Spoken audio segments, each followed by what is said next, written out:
খারাপ ব্যবহার দিয়ে আপনি আপনার জাতটা সবাইকে চিনিয়ে দিবেন না। আজ আপনি যেই খারাপ ব্যবহার করছেন, কাল সেটা আপনার জন্য থাকতে পারে।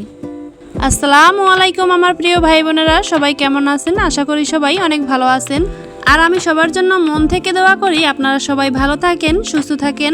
এদিকে আপনাদের বরিশালের ছোট্ট বোনটি অনেক ভালো আছে, ভালো আছি বলে আরেকটি নতুন ভিডিও নিয়ে আপনাদের সামনে হাজির হলাম। আমার কলিজার ভাই ও বোনেরা যারা আমার ভিডিওটি দেখতে শুরু করেছেন তারা একটি লাইক দিয়ে আশা করি পুরো ভিডিও জুড়ে আপনাদের এই ছোট্ট বোনটির পাশে থাকবেন। আমার চ্যানেলে যদি আজ নতুন হয়ে থাকেন, আজই আমার প্রথম ভিডিও দেখছেন, যদি আপনাদের কাছে ভালো লেগে থাকে তাহলে অবশ্যই চ্যানেলটাকে সাবস্ক্রাইব করে আমার পাশে থাকবেন আর সাথে থাকা বেল আইকনটা প্রেস করে দেবেন যাতে পরবর্তী ভিডিও আপলোড করার সাথে সাথেই আপনাদের কাছে নোটিফিকেশন চলে যায়। আজকে আমি আপনাদের সাথে শেয়ার করব চিংড়ি মাছ দিয়ে কলা পাতায় আমড়া ভাপা রেসিপি। আমি আমড়াগুলো কেটে পরিষ্কার করে নিয়েছি। দেখতেই পাচ্ছেন আমড়াগুলো আমি খুব পাতলা করে কেটে নিয়েছি। এই রেসিপিটা আমি আমার আম্মুর কাছ থেকে শিখেছি। রেসিপিটা যখন আমি প্রথম খাই তখন থেকেই আমি রেসিপিটার পাগল হয়ে যাই। আমড়ার সিজনে আমার একবার নয় একবার এই রেসিপিটা করে খেতেই হবে। মাশাআল্লাহ, খেতে অনেক মজা হয়। এখন আমড়াটাকে সব মশলা দিয়ে ভালো করে মাখিয়ে নেব। প্রথমেই দিয়ে দিয়েছি চিংড়ি মাছ। চিংড়ি মাছের খোসাটা আমি ছাড়িয়ে নিয়েছি। দিয়ে দিয়েছি কুচিয়ে রাখা পেঁয়াজ, এইখানে একটু বেশি পরিমাণে পেঁয়াজ দিতে হবে। দিয়ে দিয়েছি 5টা কাঁচামরিচ। এখন দিয়ে দেব পরিমাণ মতো লবণ।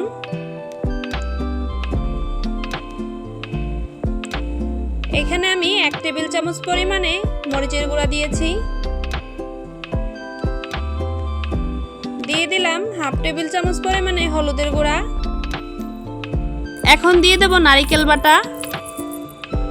এখানে আমি 1/2 কাপের মতো নারিকেল বাটা দিয়েছি।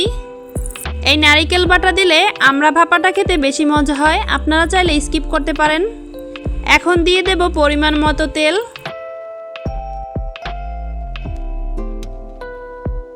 এখন সবকিছু একসাথে ভালো করে মাখিয়ে নেব।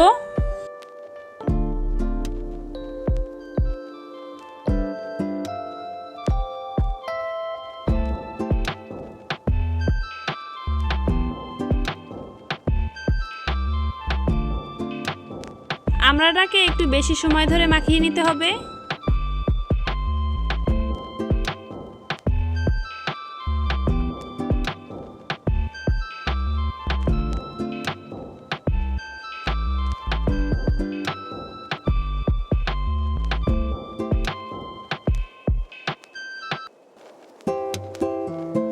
আমড়াটাকে আমি মশলার সাথে ভালো করে মাখিয়ে নিয়েছি। এখন আমড়াটাকে 10 মিনিটের মতো ম্যারিনেট করে রেখে দেব, তাহলে আমড়া ভাপাটা খেতে বেশি মজা হয়। যদি আপনাদের হাতে সময় না থাকে তাহলে সাথে সাথেই বসিয়ে দিতে পারেন। প্রথমেই আমড়া ভাপাটা করার জন্য আমি এখানে একটা কড়াই বসিয়ে দিয়েছি। এখন দিয়ে দিয়েছি কলা পাতা। আমড়াটাকে আমার 10 মিনিটের মতো ম্যারিনেট করা হয়ে গেছে। এখন এইখানে আমি মাখিয়ে রাখা আমড়াটাকে কলা পাতার উপরে দিয়ে দেব। আপনারা হয়তো একটা জিনিস খেয়াল করেছেন, আমি যখন আমড়াটা মাখিয়ে রেখেছিলাম তখন কোনো পানি ব্যবহার করিনি। 10 মিনিট ম্যারিনেট করার ফলে আমড়া থেকে যথেষ্ট পরিমাণে পানি বের হয়েছে। এখন এইখানে আমি আর কোনো পানি ব্যবহার করব না। যতটা পরিমাণে পানি আছে তাতেই আস্তে আস্তে আমড়া ভাপাটা সিদ্ধ হয়ে যাবে।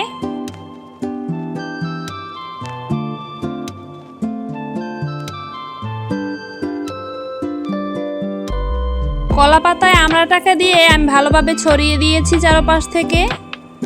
এখন উপর থেকে আমি আরো কলা পাতা দিয়ে দেব।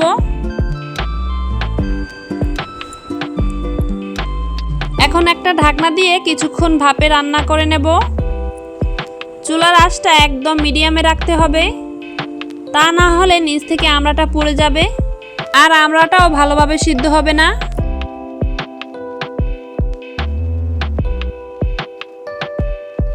মাঝে মাঝে কড়াইটাকে এভাবে নেড়ে চেড়ে দিতে হবে, তাহলে ভালোভাবে চারপাশ থেকে সেদ্ধ হয়ে যাবে আর পুড়ে যাওয়ারও কোনো ভয় থাকবে না।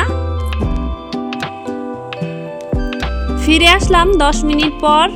এখন আমি ঢাকনাটাকে উঠিয়ে দেখব আমড়াটা কতটা সিদ্ধ হয়েছে।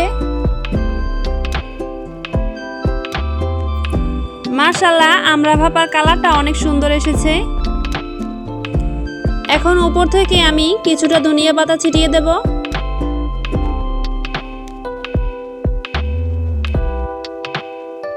আমড়া ভাপায় যদি ধনিয়া পাতা ব্যবহার করা যায় খেতে কিন্তু দুর্দান্ত লাগে।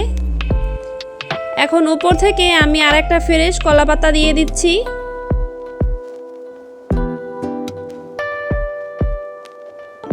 এখন একটা খুন্তির সাহায্যে কলা পাতাটাকে হাত দিয়ে এভাবে চেপে রেখে আমড়া ভাপাটা খুব ভালোভাবে সেদ্ধ হওয়ার জন্য এখন আমড়া ভাপাটাকে উল্টে দেব। এই কাজটা কিন্তু অনেক সাবধানে করতে হবে।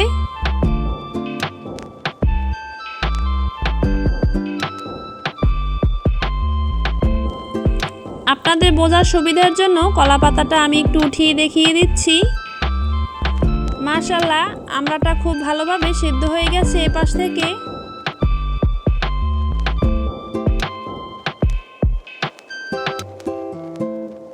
এখন আমি আরো কিছুক্ষণ ঢেকে আমড়া ভাপাটাকে সেদ্ধ করে নেব।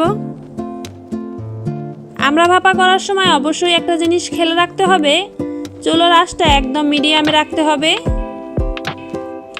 ফিরে আসলাম আবার 10 মিনিট পর। তৈরি হয়ে গেল কলা পাতায় আমড়া ভাপা রেসিপি। এখন আমড়া ভাপাটা আপনাদের পরিবেশন করে দেখাচ্ছি। আপনারা বাসায় একদিন হলেও ট্রাই করে দেখবেন। আমি গ্যারান্টি দিয়ে বলছি আপনাদের কাছে রেসিপিটা অনেক ভালো লাগবে। আপনার বাসার সবাই আঙ্গুল চেটে ভাত খাবে।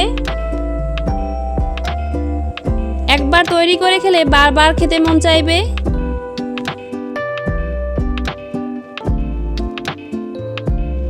আমরা ফুরিয়ে যাওয়ার আগে তৈরি করে নিন কলা পাতায় আমড়া ভাপায় রেসিপিটি। আশা করি কলা পাতায় এই আমড়া ভাপার ইউনিক রেসিপিটা আপনাদের কাছে ভালো লেগেছে। এতক্ষণ আমার সাথে থাকার জন্য অসংখ্য ধন্যবাদ। আজকের মতো এইখানেই বিদায় নেব। দেখা হবে পরবর্তী কোনো ভিডিওতে। ততক্ষণ পর্যন্ত সবাই ভালো থাকবেন, সুস্থ থাকবেন। আল্লাহ হাফেজ। আসসালামু আলাইকুম।